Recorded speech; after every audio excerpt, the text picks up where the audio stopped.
الحمد لله رب العالمين الرحمن الرحيم مالك يوم الدين إياك Assalamu alaikum warahmatullahi wabarakatuh.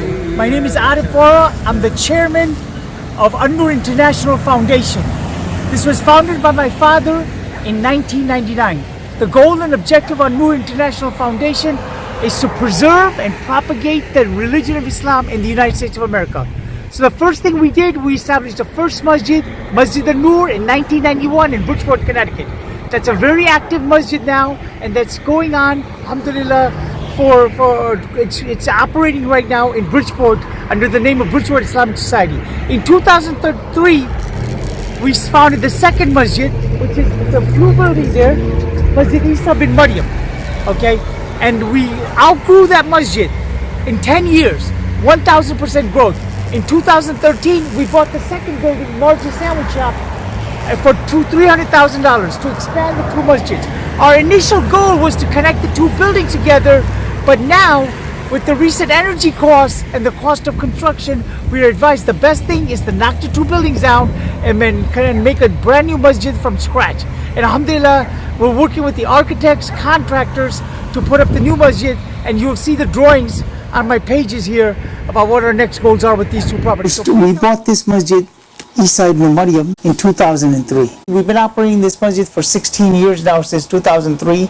And this masjid now, alhamdulillah, we're completely full in both buildings, and we're utilizing both buildings. And now what we need to do is just tear both the buildings down and start from scratch. So we got all the drawings and everything is ready with the architect. It's just a matter of raising the money now, and we knock the buildings out and start from scratch.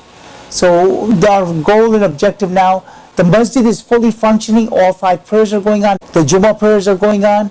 There's ta'aleem activities, dawah activities going on. This building currently is about 1,200 square foot, 1,500 square foot, 12 to 1,500 square foot. We're gonna make the new building is gonna be 6,000 square foot, 3 floors, basement first, and actually 2 floors. But there's also going to be a basement to allow us to add rooms for classes or kitchen or other things. Currently it is just open area, but we may use it for many different functions in the future. And this is what the current plans are. This is the most detailed plans are here of the masjid, which we're going to knock the 2 buildings down and build this masjid from scratch. And these are the architecture, these are the drawings of the architect, as well as these are the detailed drawings from the architect, which shows all the plot plans and everything. As well as, well, with this project, this is a $2 million project, alhamdulillah. And both buildings are going to be utilized for the benefit of the community as an Islamic school, masjid, a dawah center, recreation, and community center for all the communities of ours, serving about 10 to 12 towns in the area. Stratford is not, we're covering 7 towns from Stratford: Bridgeport, Stratford, Milford, West Haven, Orange, Trumbull, and Shelton. We're covering 7 towns from this little masjid here. And there's about maybe 350 to 400 families easily in this area. But we may have our classrooms here also, or make the dawah center from here. But because alhamdulillah, by An-Nur International has both properties under the name, it gives us the flexibility to use both properties, gives us more easier accessibility for a lot more people from many different towns. We're in a good state in the sense that we have more than one property that we could do a lot of different things with, utilizing in many different ways. The An-Nur International Foundation is currently running 2 masajids. Our total goal plan is $10 million. $3 million to reconstruct the 2 masjids, $2 million for the Islamic school, and we need another $5 million to as a fund to be self-sustained now, not to go back and ask people for money, but we want to invest that $5 million in a Sharia compliant fund, which will help us to pay for all the bills, so we don't have to ask anybody for money again.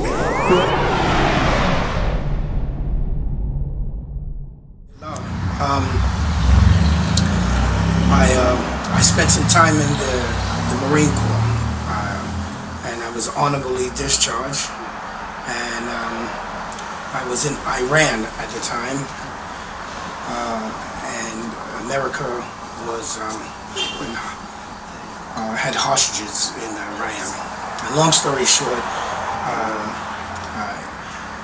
some of the natives had informed some of us that African Americans that we, if we were looking into our history, that we would find that 90% of the Africans that were brought here were Muslim. Their religion was Islam. So it intrigued me to look into it, and it was very interesting, and I kind of claimed it, but I did not take a strong shahada until Masjid al-Noor, and that was overseen by Arif and his dad at the time. His dad was living, and I worked right across the street from the Masjid in Bridgeport, and it was a beautiful experience. So actually I've been friends with this Amir for 20 years or more. So just to watch the way the community, I worked directly across the street from the Masjid, and I just watched the way they interact, the children, the way they played, the women. I enjoyed to see the women properly covered and not looking very worldly, so that was an attraction. I like the idea of this thing called Ramadan, where everybody came together and they ate, and they shared out of one big dish, and I was told that if I made my 5 prayers and read the Quran during this particular month, that I would be forgiven of my sins. And so, after being in this world for a little while, you would come to believe that everyone needs to become conscious of their behavior. So at that time, I made a conscious decision that I liked that idea, and that's what contributed to me becoming Muslim. Assalamu alaikum. Hi, my name is Junior Walter Gaspar. Technically, I've been a Muslim since the last month of Ramadan this year. How I get to Islam? I was born Christian. My father was a Jehovah's Witness, but my mother was Christian. So I was following my mom's trust because I was grew up with my mother. When I living to the United States, I was asking a lot of questions about Islam, because I heard a lot of bad things about Islam when I came to the United States. But I got some friends I'm working with in my job. I started asking them some questions, so stuff like that. And then when talking, and then they answered my question, and I found out, man, that's not true what I heard from Hollywood, from the movies, the TV. That the way they describe Islam, that's not right. And then by talking to them like that, and then they refer me to Brother Tariq. He invited me to come to the that time. I think the name was I was thinking the name was it was Masjid, and when I came here, and then he asked me to sit down in the back. He was praying, stuff like that. I was waiting for him, and that's cool. I like the way they pray, stuff like that. And then I asked me that question about Islam first of all, because I want to make sure, because I was looking for the truth, because I know they got a lot of religion out there. Christian, Baptist, Catholic, Jehovah's Witness, Voodooism, all of them. And I'm looking for the truth. And then when I asked Brother Tariq about question, and then all the answer I expect to find from him that was real. She told me all the truth. And this first week I was telling him, you know what, I'm ready, I want to be a Muslim. He said, no, you're not ready yet. Go home, this is the book, go read the book and ask me more questions. And then finally, I went back home, and I keep reading. And I kept calling all the time, ask him some questions, and he answered me. And the last day of the Ramadan this year, so I become a Muslim, I become a brother. Since then, I feel my life changing. I feel I'm a new man. I don't think the same way I used to think. I don't act the same way I used to act. And I'm happy all the time, And then in my family, I'm the only Muslim in my family. When I tell them I became a Muslim, everybody was shocked. I got all my friends. When I changed my status on Facebook, tell them I'm a Muslim. They was so shocked, but I'm not worried about them. I got my arm to save. That's what I'm looking for. So I'm looking for Islam. Uh, I find out Allah is great. Allah is merciful. Allah is great, great, great. I'm so happy because I'm a Muslim, and I think for me, I become Muslim too late. I should be Muslim long time ago if I know the truth in the beginning.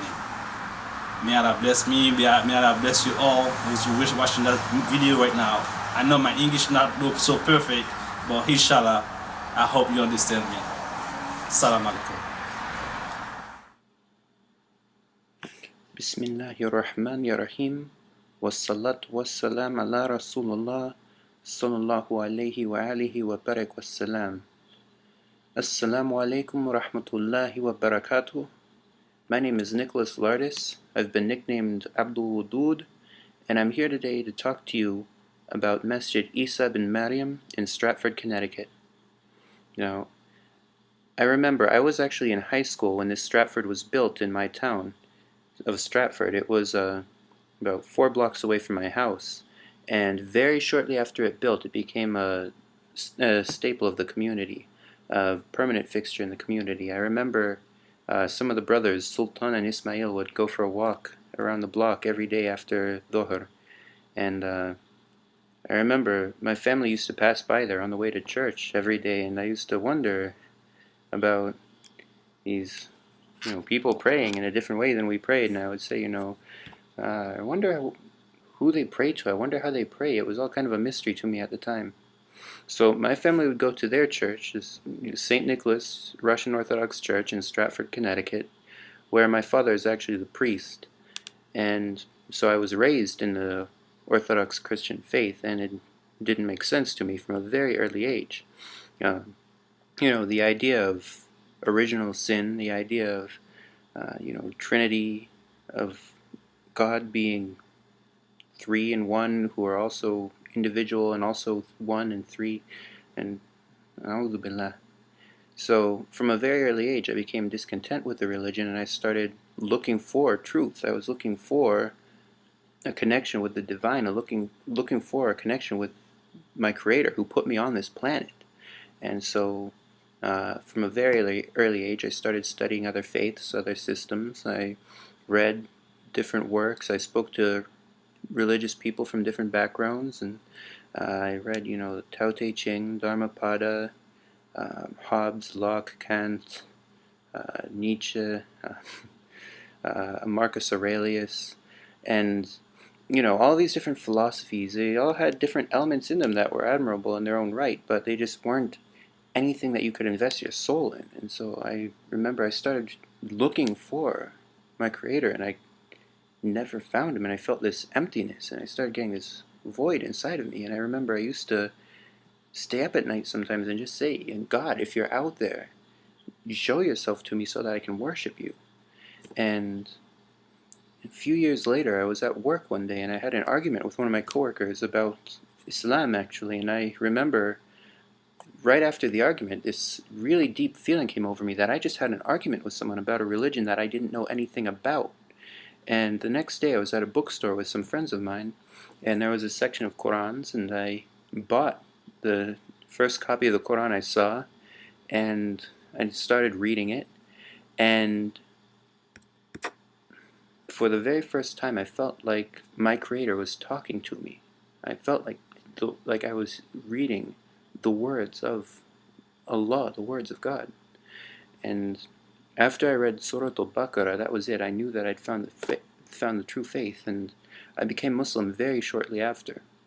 Now, I became Muslim through my school's MSA. They were the brothers who had called me to Islam, but I didn't really have any sort of support system. I didn't know a thing about how I'm supposed to practice the deen, and where to begin. So about 2 weeks or so after I became Muslim, I was on my way from work.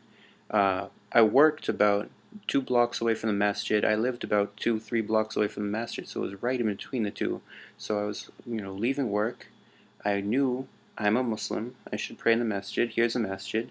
So I stopped by There were two brothers there at the time because I'd missed the Jamaat, but these two brothers, I introduced myself, made my wudu, made my salat, and they welcomed me. These people I'd never met before. I started talking with them for a long time, actually, and after a very short time, I knew most of the brothers in this masjid. They made me feel as if I'd known them my whole life. They welcomed me, and they made me a part of the community. And I had absolutely nothing in common with them before. You know, I was from a completely different background, completely different mentality, different age, different culture, different heritage. You know, my family's, Greek and Irish, and that was one thing that really struck me about this masjid, is this sense of community. You know, we had brothers here from Bosnia, from Egypt, from Palestine, from Pakistan, from India, from all over the world, and they were all standing together, praying in one line, 2 lines, 3 lines. And it was a beautiful thing, because where I came from, the tradition I came from, you've got the Greek church, the Russian church, the Serbian church. Everyone's got their own claim to God, and these were people from different backgrounds, different languages, different parts of the world, all praying, all gathering together for the sole purpose of La ilaha illallah Muhammadur Rasulullah sallallahu alaihi wasallam. And that's what's so beautiful about this masjid, is it's a place where brothers are learning their Arabic, where children are becoming Hafidh al-Quran, where the youth can come and play basketball and be in a safe environment away from any of the fitnas of being a youth in the Western world today, and where the community comes together to grow. This is a central place, a hub for this community, and they do a lot of good. They're constantly calling people to Islam. They're constantly working on bettering themselves, bettering the people around them, and they need our help. So today I'm just going to appeal to you. There's a hadith. Umar bin Khattab radiallahu anhu had said that, I heard the Messenger of Allah sallallahu alaihi wasallam say that whoever builds a masjid in which the name of Allah is mentioned, Allah subhanahu wa ta'ala will build for him a house in paradise. So inshallah ta'ala, I'd ask you to please help these people. This is a very good community, excellent brothers, very warm. They do a lot of good for the Muslim Ummah. They do a lot of good for their community. They're trying to expand. They've got a real need for it, and they've done a lot of good. They've had a huge impact in my own life. They taught me my deen. They taught me my salat. They taught me my fard. They taught me what invalidates my fard. All of these different elements that allows me to worship my Creator. They've given that to me, and that's something that I'll take with me for the rest of my life. So I ask you to please give to them, help them, support them. These are our brothers in the deen, and Allah has told us that the ummah is like a body. If any part of the body aches, the whole body feels it. I ask you today to please feel the need of these brothers. They're an excellent group of people. Help them with whatever you can. Jazakumullah khair. Wassalamu alaikum wa rahmatullahi wa barakatuh. Assalamu alaikum. I'm the president of Masjid Isa bin Maryam here in Stratford, Connecticut. This is our masjid that we plan to demolish and build it from scratch. We have the prints and drawings. We ask for your support and financial help in redeveloping this masjid and making it brand new from scratch and building a beautiful masjid. It's on a very busy thoroughfare that you see the cars going by. Many cars are traveling by. The Islamic architecture with the minarets and the dome will give it a good dawah purpose. May Allah subhanahu wa ta'ala reward you for your financial support, inshallah. Jazakallah khair. إنما يعمر مساجد الله من آمن بالله واليوم الآخر وأقام الصلاة وآتى الزكاة ولم يخش إلا الله فعسى أولئك أن يكونوا من المهتدين